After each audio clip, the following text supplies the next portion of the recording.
They RTV app వార్తల్ని క్షణాల్లో చదివే అవకాశం ఉంటుంది. ఒక న్యూస్ పేపర్, ఒక టెలివిజన్ ఛానల్ మీ చేతుల్లో ఎప్పుడూ ఉంటాయి.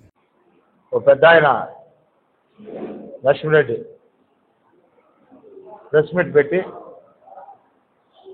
నేను తెలుగుదేశం పార్టీకే పనిచేసినాను, తెలుగుదేశం పార్టీకి ఓటేయమని చెప్పినాను అని తప్పుడు సమాచారాన్ని ప్రెస్ వాళ్ళకి చెప్తాను. ఆయన బహిరంగంగా ఫ్యాన్ గుర్తు ఓటేయమని పోయిన వారందరికీ కూడా చెప్పడమే కాకుండా ఫోన్లలో కూడా మాట్లాడితే కడప రెడ్డమ్మను ఓడించాలా, మీరు ఫ్యాన్ గుర్తు ఓటేయండి, ఇది తప్ప రెండో విషయాన్ని ఆయన చెప్పడంలా. ఆయన ఏమన్నాడంటే నేను ఫ్యాన్ గుర్తు ఓటేయమనేది మార్పింగ్ అన్నాడు.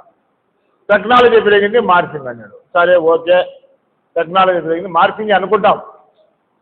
ఖలీల్ బాషా ఇంట్లో ఎవరు కూర్చున్నారు, అదేమన్నా మార్పింగ్ ఉంటుందా? మనిషిని ఏమైనా తలకాలు తీసి వేరే తలకాయలు పెడతారా?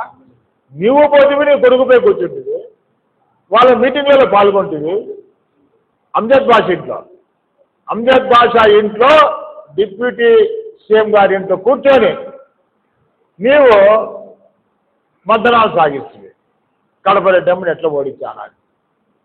ఇప్పుడు టికెట్కి ఎవరైనా ప్రయత్నం చేసి తప్పులేదు, ఎంతమందైనా నామినేషన్ వేస్తే తప్పులేదు. మేము కూడా టికెట్ ప్రయత్నం చేసినాం. చంద్రబాబు తిరగమని గారు మా ఫైనాన్స్ చూసి చివరకు మహిళకి ఇస్తే మహిళా ఓటు కూడా పడతాయి అనే ఉద్దేశంతో ఆర్థికంగా అన్ని అంగులు ఉన్న వాళ్ళని చూసి మరి మాధవిరెడ్డికి టికెట్ ఇచ్చారు.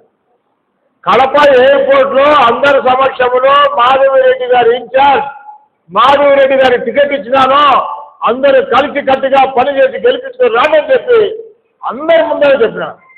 ఇంకా అంతకన్నా ఏం కాదా? రోజుకొకటి ఆశ చావకుండా నా కోడలు టికెట్ వస్తుంది, నా కోడలు టికెట్. పాపం మన్మోహన్ కొడుకు అని చెప్పడంలా నా కోడలు భర్త అంటాడు. కొన్ని పాపం ఇదెక్కడ మన్మోహన్ నా కొడుకు, ఆయన భార్య అని చెప్పాలి. ఎవరన్నా కొడుకు చెప్పుకుంటే మా కోడలు భర్త మన్మోహన్ అంటాడు. ఏం మాట్లాడతాడో అర్థం కాదండి. చివరకు నేను తెలుగుదేశం పార్టీ మా నాయకుడు అంట, అయ్యా నువ్వు మున్సిపల్ చైర్మన్గా రాజశేఖర్ చెప్పినప్పుడు ఇండిపెండెంట్ చేసినాం. ఓ పక్క అమీర్ బాబు కాంగ్రెస్ పార్టీ, ఈయన రోజా పువ్వు రోజు అనే వీధులంగా తిరుగుతారు. ఒక పూట రాజశేఖర్ రెడ్డి అమీర్ బాబు తిరుగుతారు, ఒక పూట రాజశేఖర్ రెడ్డి లక్ష్మీరెడ్డికి తిరుగుతారు. ఇది ఆయన రాజకీయ ప్రస్తావన. అంటే పదవి కాంక్ష, పదవిలో ఉండాల. ఒకతూరి ఎంపీ పోయినాడు, రెండో తూరి మా ఖలీల్ బాషా ఉన్నప్పుడు సుబ్బారావును జెడ్పీటీసీగా పెట్టినాడు. అప్పుడు కాంగ్రెస్ పార్టీ నుంచి సురేష్ బాబు నిలబడ్డారు. 27 మంది ఎంపీటీసీల సమక్షంలో 2 పీఫారాలు తీసుకుపోయినాడు. శివానంద రెడ్డి జిల్లా అధ్యక్షుడప్పుడు ఆయన దగ్గర నుంచి 2 పీఫారాలు తీసుకున్నాడు. అంటే నామినేషన్ నేను వేయిస్తానని చెప్పేసి తీసుకుపోయిన వాట వాస్తవా కాదా? ఒకటి రామరాజుపల్లె, 2 అలంకారపల్లె. 2 దాంట్లో కూడా పీఫారాలు ఇవ్వకుండా ఇండిపెండెంట్గా పోటీ చేసినారు. మా సుబ్బారావు ఓడిపోవడం జరిగింది. అప్పుడు ఖలీల్ బాషా గారు ఆయన స్పాట్లో ఈ యొక్క లక్ష్మీరెడ్డి సస్పెండ్ చేయడం జరిగింది. ఇది వాస్తవం కాదా? నువ్వు 2 పీఫారాలు తెచ్చుకొని ఏం చేసినావు?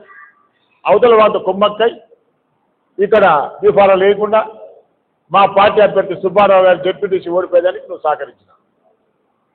నీ జీవితం అంతా ఎన్నుకోటే పైకి మాత్రము నేను తెలుగుదేశం. నువ్వు రాజశేఖర్తో తిరగలేదా? జగన్మోహన్ రెడ్డి తిరగలేదా?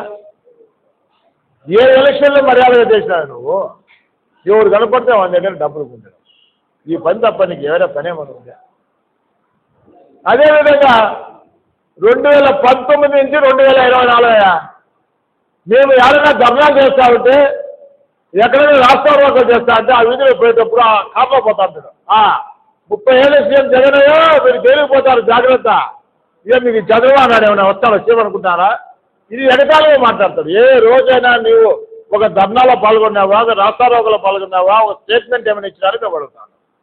ఏమి లేదే.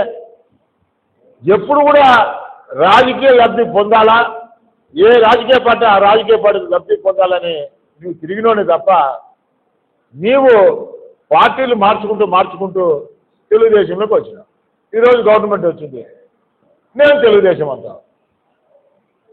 నువ్వు ఆడ తెలుగుదేశంలో ఉన్నాయా? తెలుగుదేశం మేమంతా తెలుగుదేశము. ఎవరన్నా పార్టీకి అగ్నెస్ట్గా పనిచేసిన మేమంతా టికెట్లకు ప్రయత్నం చేసినాం.